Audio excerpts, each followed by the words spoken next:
সমস্যা নেই, মুস্তাফিজ আছে। ব্রেক থ্রু প্রয়োজন, সমস্যা নেই, মুস্তাফিজ আছে। পাওয়ার প্লে, মিডল ওভার কিংবা ডেথ ওভার দলের প্রয়োজনে সব জায়গায় শুধু মুস্তাফিজুর রহমান। IL-T20 লিগে দুবাই ক্যাপিটালসের ত্রাণকর্তা যেন কাটার মাস্টার, যার প্রমাণ দিলেন আজ আরো একবার।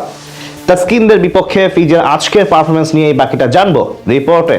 চুপচাপ নামবেন, বল করবেন, উইকেট নেবেন, দলকে ম্যাচ জেতাবেন, এরপর আবার চুপচাপ চলে যাবেন। মুস্তাফিজুর রহমানের চরিত্রটাই ঠিক যেন এমন। মাঠে হাসেন কম, কথা বলেন টুকটাক, কিন্তু কাজ করেন বড় বড়।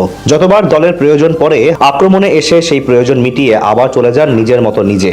2016 সালে প্রথমবার IPL খেলতে গিয়ে 15-র অধিক উইকেট শিকার করেছিলেন তিনি। এরপর 10 বছর পার করে আবারও কোনো বিদেশি ফ্র্যাঞ্চাইজি টুর্নামেন্টে 15 বা এর বেশি উইকেট শিকার করলেন মুস্তাফিজ।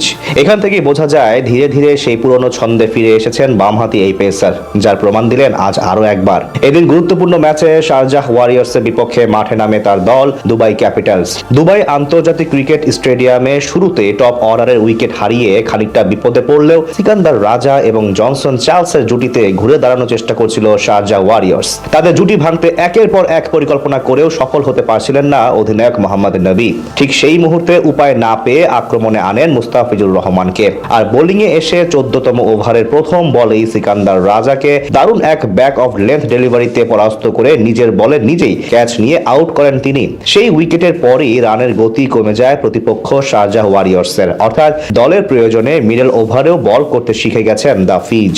এদিন প্রথম পাওয়ার প্লেতে 2 ওভার মাঝামাঝি সময়ে 1 ওভার এবং ডেথ ওভারে করেন 1 ওভার, অর্থাৎ যখনই প্রয়োজন পড়ে আলাদ্দিনের জিনের মতো হাজির হয়ে যান মুস্তাফিজুর রহমান। IL-T20 লিগে এমনই দুরন্ত সময় পার করছেন এই পেসার।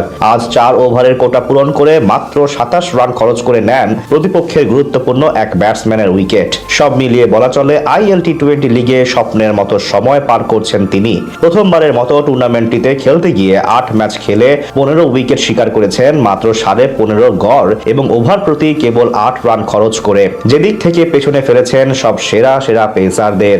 নিজের প্রথম ম্যাচে মাঠে নামেন শক্তিশালী গলফ জায়ান্টের বিপক্ষে, সেখানে 4 ওভারে মাত্র 26 রান দিয়ে নেন জোড়া উইকেট। এরপর আবুধাবি নাইট রাইডার্সের বিপক্ষেও 2 উইকেট শিকার করেন এই পেসার। মাঝে 2 ম্যাচে একটি করে নিলেও নিজের পঞ্চম ম্যাচে MI এমিরেটসের বিপক্ষে নেন 3 উইকেট, যেখানে করেন ওভার হ্যাট্রিক। এরপর শারজাহ ওয়ারিয়র্সের বিপক্ষে 2 ওভারে জোড়া উইকেট নেওয়ার পর রবিবার রাতে গলফ জায়ান্টের বিপক্ষে ফিরতি ম্যাচে করেন ওভার হ্যাট্রিক, আর আজ নেন আরো 1 উইকেট। সব মিলিয়ে 2025 সালে সংক্ষিপ্ত ফরম্যাটে নিজের সেরা সময় পার করছেন মুস্তাফিজ।